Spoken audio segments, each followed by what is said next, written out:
说到折叠屏手机，我最早还是从王自如的那个视频了解到的。如果有不知道的同学，可以搜一下当时的名场面。说实话，那个视频导致我对三星的折叠屏手机印象十分深刻。啊，三星，不知道啊，来感受一下，我有点语无伦次了。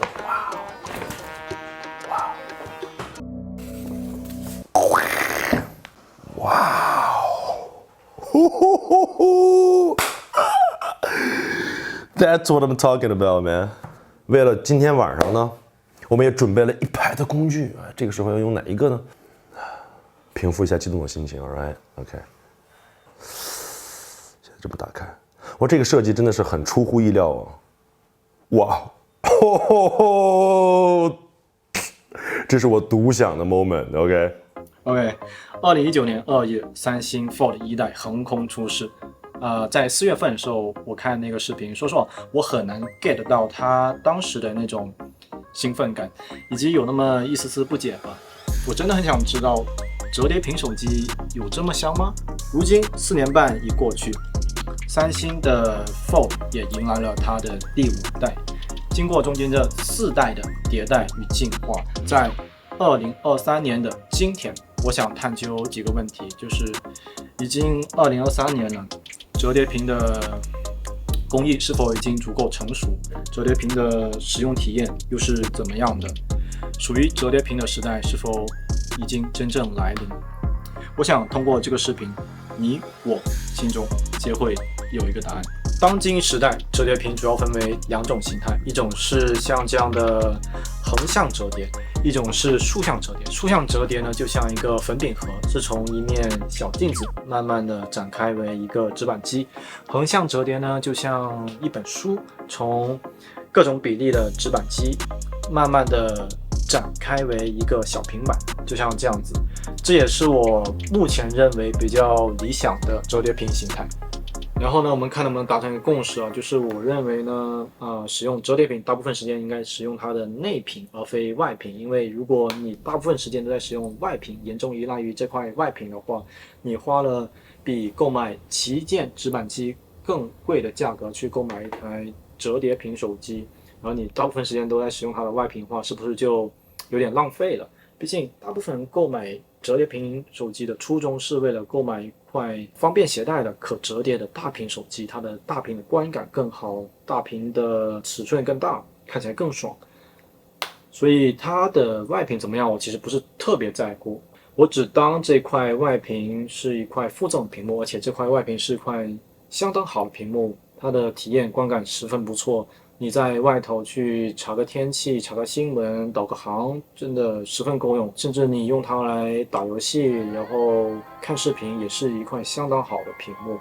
我对外屏没有特别多的要求。顺带一提呢，它的外屏摄像头是吊打它的内屏屏下摄像头的。内屏的屏下摄像头，我觉得是基本不可用的一个状态。外屏的这个摄像头呢，自拍算是一个比较不错的摄像头。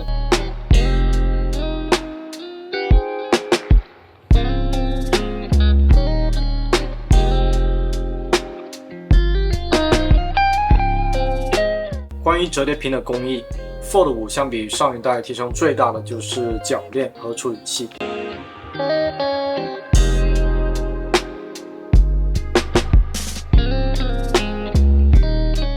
新一代的水滴铰链让手机折叠形态的缝隙小到可以忽略不计。Fold 5在折叠形态算是很优雅的。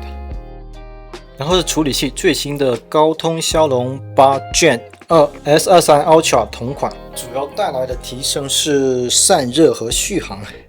散热方面，不打游戏的话，偶尔会感觉到摄像头附近的热量，尤其是在电量低的时候，但是大多数时候还是比较冰冷的，大多数时候散热还是不错的。续航方面，我2周使用下来，算轻中度使用吧，可以满足日常的需求，基本1天1充或者1天半1充，可以说还不错。然后它的充电速度算是很快的，比 iPhone 快太多了。厚度方面肯定跟直板机没得比，但这已经是三星 Fold 家族里最薄的了。13.4毫米，是三星 S23 Ultra 的 1.5 倍。这个厚度我是可以接受的。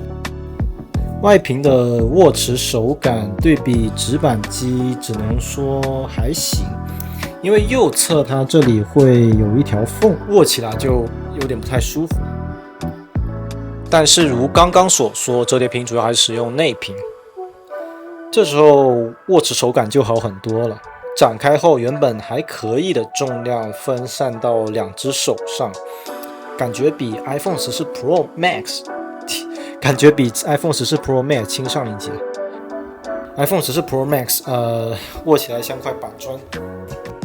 Fold 5 2只手拿着轻飘飘的，虽然有点夸张，但是你懂我意思。拿在手上的话，背部中间这里的边框的感知还是很明显的，非常的硌手，不像直板机那样拿在手里舒服。如果你旋转过来横屏握持的话，就更加明显了。你看我2个手指的位置，就刚好在这，就不是很舒服。当然这一点的话，所有横向折叠屏都无法避免。就外观而言， Fold 5已经是现有技术下一个成熟的折叠屏手机应该有的样子了。除了厚度还可以再改进以外，以及这里的硌手有没有办法解决呢？然后是大家所关心的折痕。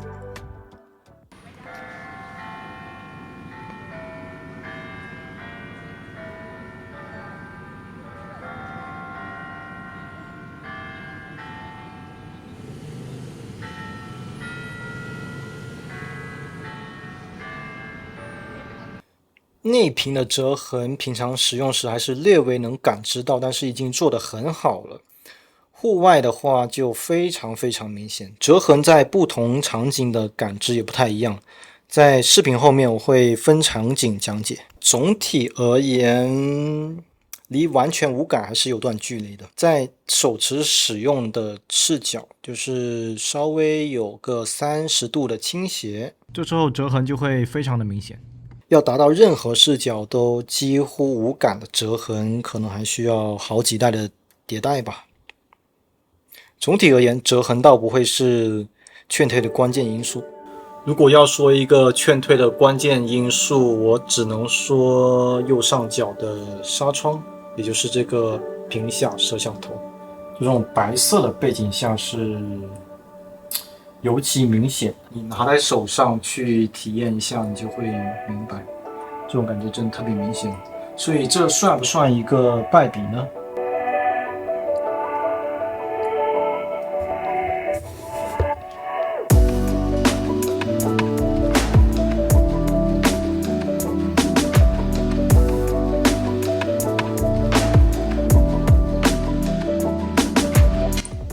系统层面，面部加电源键指纹双重解锁机制很方便。打开应用时，底部应用栏会显示固定和最近打开的应用。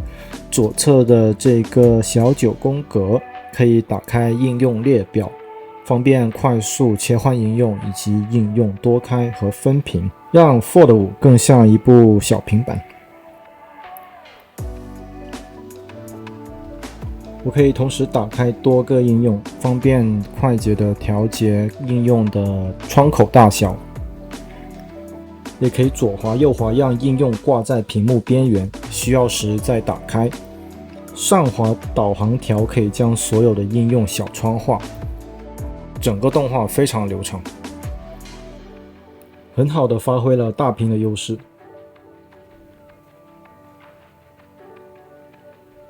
很有意思的一点是，搜索栏这个界面你也可以给它小窗化，这是我没想到的。虽然 S23 Ultra 也可以做到应用小窗分屏，但我基本没用过，毕竟大屏才会让这个功能有更多的用武之处。但这也取决于你使用手机和平板的使用习惯。在任何界面侧滑，可以打开侧屏幕面板，配合底部的应用栏，相当于至少可以放13个应用，通过 GoodLock 可以进行更多的自定义操作，比如 One Hand Operation Plus， 可以快速的调节亮度、音量以及一些常用的功能，比如自动旋转、手电筒以及夜间模式的切换。总体而言，系统层面 One UI 5.1.1 跟 Fold 5配合得很好。谷歌的助手非常实用。OK Google， 查询最新的 NBA 比赛结果。以下是 NBA 最近的赛事比分。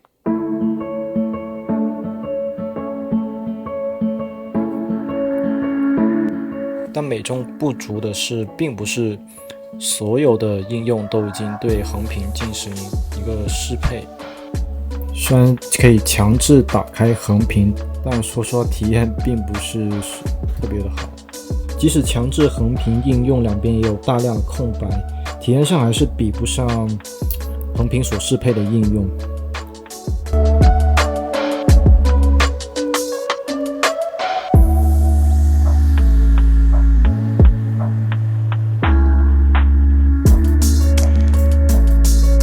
折叠屏的理想使用状态应该是横屏使用，经常遇到就是我在横屏使用的过程中，突然打开一个应用，它只支持竖屏，然后我又得去翻转这个屏幕，就连三星自己的应用都没有适配，就有点说不过去了。接下来分不同场景说下使用体验吧。我使用手机的时候，主要使用就那么几个方面，应该涵盖了大多数人的使用场景。首先是看视频、听歌，然后看新闻、浏览网页、拍照、拍视频以及打游戏。看视频呢，某一天的日落后，你偶然抬起头，看到远方越来越暗淡的雪山上有一丝亮光，是一位登山者正在下山，他想把眼前的景色拍下来，分享给你。哇！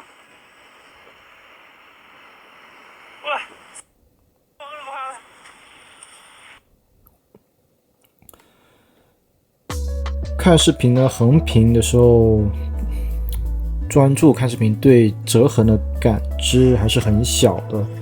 但是因为它的视频的颜色、画面是在不断变化的，所以说这个纱窗会比较明显。然后角度稍有不对的话，比如正常你是拿着看，对吧？但是有时候你会是这样平躺的放在桌面上看，然后你的视角是这个视角的话，大概就是这么一个效果吧。就从相机的角度看，大概是这么一个效果。你会很明显的看到这里有一条折痕，折痕就会原形毕露，一览无余。创新点呢是这样子，这里会有一个小图标，有这个触控板的功能。因为内部已经无法安全进入，所以我们用无人机的视角来看看这座废弃了半个多世纪的中学校变成了怎样的样貌。长满青，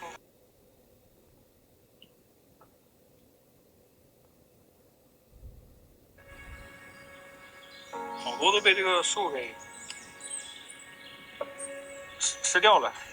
很小很小的岛，就这么点房子，也没什么路。但现在有点逆光，我来走后面。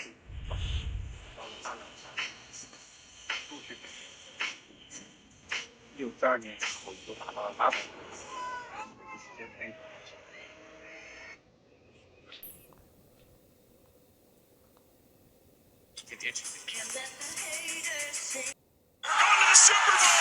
And it's all streaming here on Paramount.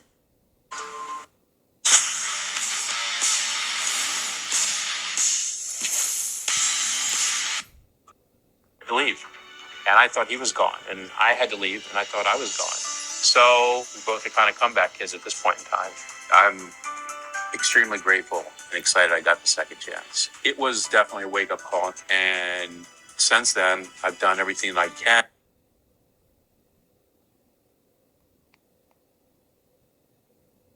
Category of toy, and that's construction.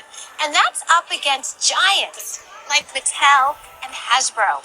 Mattel has Hot Wheels. Let's face it, there's nothing wrong with what I was sacked for. What you work?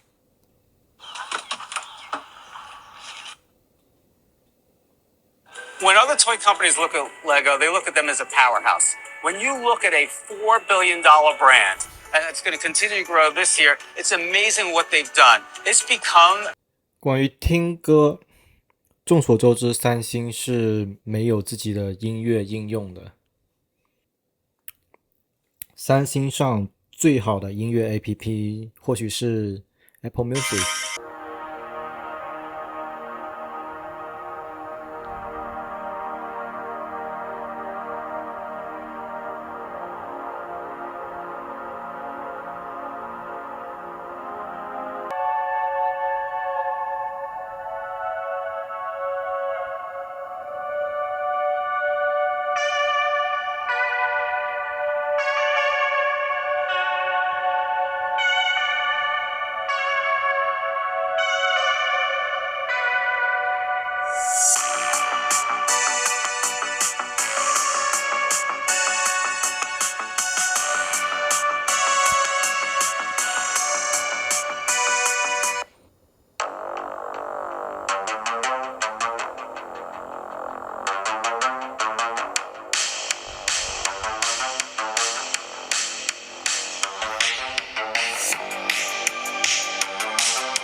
整体的扬声器音质还是可以的，没有说特别惊艳吧，算是意料之中。看新闻的话，因为大部分时候它的界面背景是白色的，白色背景基本算是折痕最明显的时候吧。竖屏使用对折痕的触感几乎没有，因为你大部分时间不会去点按屏幕的中央区域，但是隐隐约约可以感觉到中间有条凹进去的痕。注意看屏幕中间的字体，这是骗不过人眼的。横屏使用的时候呢，在你滑动屏幕的时候，手掌基本会位于屏幕中央，手指经常会触碰到折痕，所以会很膈应，触感上会很膈应，但是对折痕的观感上的感知会变得比竖屏更小一点，因为它不像竖屏使用的时候，折痕会从文字中间给你砍一刀，就是一段文字中间给你砍一刀。横屏使用的时候，它的折痕是横着的，它顶多是砍到某一行字，或者说砍到某些空白处，所以你对它的感知是真的比较小，这也是为什么我喜欢用横屏的一个原因。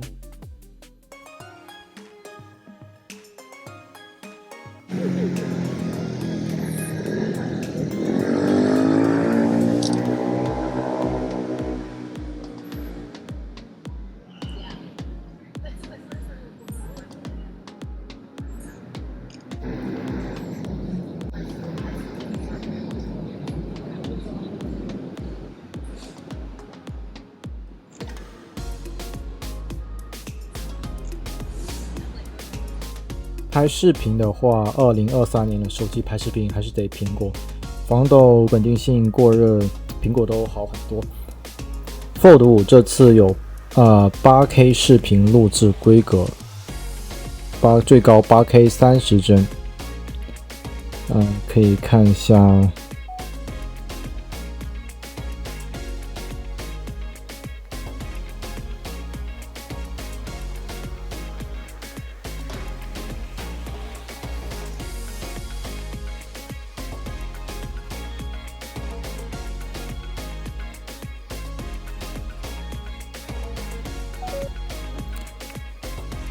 拍照的话，内屏的400万像素这个摄像头就不用说，基本没用。后屏的3摄对于普通大众而言，用来记录生活已经比较够用了。当然没有 S23 Ultra 那么好，但是也不至于被吊打。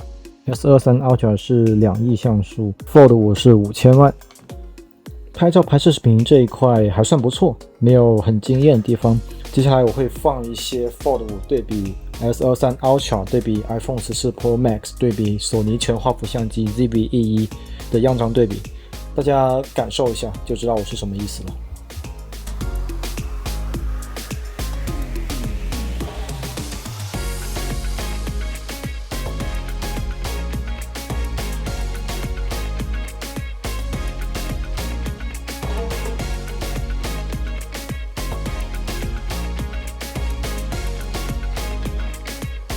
关于游戏方面，应用菜单你是找不到游戏的，有一点点迷，你需要先点进游戏中心，然后就可以看到你下载的游戏了，可能是因为方便管理吧。